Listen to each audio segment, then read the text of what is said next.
دیکھیے جنرلی جو پروگرامز اس وقت چل رہے ہیں اس سے ہمارا پروگرام میرا خیال ہے کہ 4 پوائنٹس پر کافی ڈفرینٹ. سب سے پہلی بات یہ ہے کہ جو پروگرامز اس وقت چل رہے ہیں اس میں بیہیویئر ماڈیفیکیشن کو سب سے امپورٹنٹ فیکٹر سمجھا جاتا ہے. میرے خیال میں کیریکٹر ڈیولپمنٹ کا تعلق محض بیہیویئر ماڈیفیکیشن سے نہیں ہے. جب بھی آپ بیہیویئر کی ماڈیفیکیشن پہ فوکس کرتے ہیں تو آپ ایک شارٹ ٹرم اپروچ اختیار کرتے ہیں کہ مجھے یہ چیز درست کرنی ہے، اور اس کے نتیجے میں جو ایک لانگر ٹرم کیریکٹر ڈیولپمنٹ کا کام ہے وہ اگنور ہوتا ہے.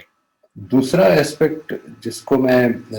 بڑی امپورٹنس دیتا ہوں وہ یہ ہے کہ کیریکٹر ڈیولپمنٹ کا مطلب یہ نہیں ہے کہ آپ بلائنڈ کمپلائنس اختیار کر لیں یا کروا لیں اپنے بچوں سے یا اپنے اسٹوڈنٹ سے ان نارمس کے لیے جو آپ کی سوسائٹی میں یا آپ کے ریلیجن کے حوالے سے یا آپ کی کلچر کے حوالے سے یا آپ کی فیملی کے حوالے سے پاپولر ہیں یا ان کو مانا جاتا ہے. تیسری چیز یہ ہے کہ کیریکٹر ڈیولپمنٹ اور مورل اپ لفٹنگ کو جس طرح میں دیکھ رہا ہوں وہ اس کو انفورس نہیں کیا جا سکتا. اس کا مطلب یہ ہے یہ ایسے ہی جس طرح سے آپ اصل میں کسی بھی لرننگ کو انفورس نہیں کر سکتے. ہم لرننگ میں بھی لوگوں کو چیزیں یاد تو کرا سکتے ہیں زبردستی ریپیٹ کروا کے، لیکن لرننگ جس کو آپ کہتے ہیں کہ وہ انٹرنلائز ہو جائے وہ آپ کسی کو فورس نہیں کر سکتے. وہ اس زمین میں چوتھی اور آخری چیز جس کو میں بہت ضروری سمجھتا ہوں وہ یہ ہے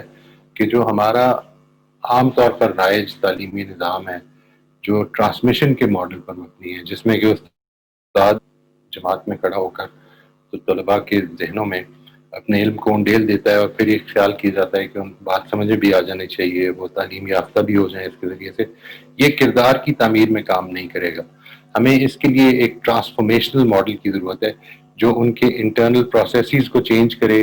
جس کے نتیجے میں جو عمل میں تبدیلی ہے وہ رفتہ رفتہ جھلکنی شروع ہو جائے گی بعد میں. ہوگی سب سے پہلی بات یہ کہ یہ ان سائڈ آؤٹ اپروچ ہو، یعنی آپ بجائے اس کے کہ لوگوں کے بیہیویئرز یا ان کے طور طریقوں کو بدلنے کی کوشش کریں، آپ ان کے انٹرنل پروسیسز کو چینج کرنے کی کوشش کریں، اور یہ ہی اصل میں سب سے مشکل کام ہے.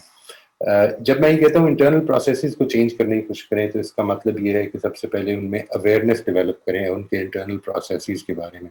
ان کی پرسیپشنز کیا ہیں، ان کے مینٹل ماڈلز کیا ہیں، ان کی ازمپشنز کیا ہیں، ان کی بلیفز کیا ہیں جن کے اوپر وہ عمل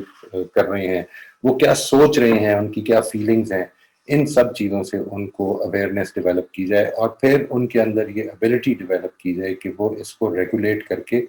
اس طرف لے کر آئیں جس طرف وہ سمجھتے ہیں کہ یہ ٹھیک ہے. دوسری چیز جو اس میں بڑی امپورٹنٹ ہے جس کو ہم عموم فراموش کر دیتے ہیں کیونکہ ہمارا جو ایجوکیشنل پیراڈائم ہے وہ بڑا ٹائم باؤنڈ چلتا ہے، وہ یہ ہے کہ یہ جو چونکہ ایک ٹرو لرننگ کا پروسیس ہے اس کو آپ ایکسٹرنلی کنٹرول نہیں کر سکتے. یہ کیریکٹر ڈیولپمنٹ اور مورل اپ لفٹنگ جو ہے it is cultivated over time. اس میں ایگریکلچرل پیراڈائم اپلائی ہوگا نہ کہ انڈسٹریل پیراڈائم. ایگریکلچرل پیراڈائم سے میری مراد یہ ہے کہ چیزیں اپنے طریقے پر، اپنی سپیڈ پر، اپنے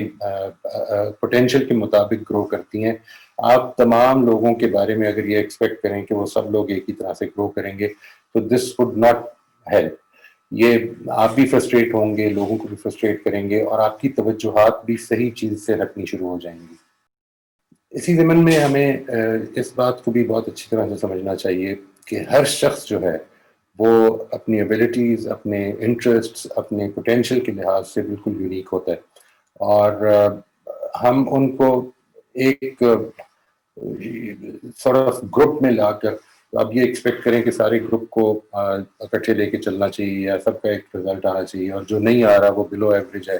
ہر آدمی یونیک ہے، اس کی اپنی ایبیلٹیز ہیں، اپنے انٹرسٹ ہیں، اپنا پوٹینشیل ہے، اور اس چیز کا خیال رکھتے ہوئے یہ کورس ڈیولپ کیا جائے اور کورس کو امپلیمنٹ کیا جائے. اور اسی ضمن کی ایک چیز یہ بھی ہے کہ یہ لرنر سینٹرڈ ہونا چاہیے. ہمارے یہاں جو ایجوکیشن جنرلی چل رہی ہے وہ ٹیچر سینٹرڈ ایجوکیشن ہے، جس میں کہ ہر چیز ٹیچر کے لحاظ سے آرگنائز ہوتی ہے نہ کہ لرننگ کو فیسیلیٹیٹ کرنے کے لیے. تیسری چیز اس ضمن میں یہ ہے کہ جس وقت ہم اس چیز کو امپلیمنٹ کریں تو ہمارا جو اصل فوکس ہونا چاہیے وہ ایسی ایٹیٹیوڈز اور ایسی سکلز کی ڈیولپمنٹ ہے کہ جو اندر کے پروسیسز کو ٹرانسفارم کریں. اس وجہ سے لوگوں کے لیے یہ ایک نئی چیز ان کو محسوس ہوتی ہے کہ یہ وہ کیا پروسیسز ہیں جو ہماری اندر کی تھاٹس، ہماری آئیڈیاز، ہماری بلیفس، ہماری ازمپشنس کو انکور کر کے ہمارے سامنے لائے، اور پھر ہمیں اس چیز کو غور کرنے کا موقع دے کہ ہم ٹھیک کر رہے ہیں یا نہیں کر رہے ہیں.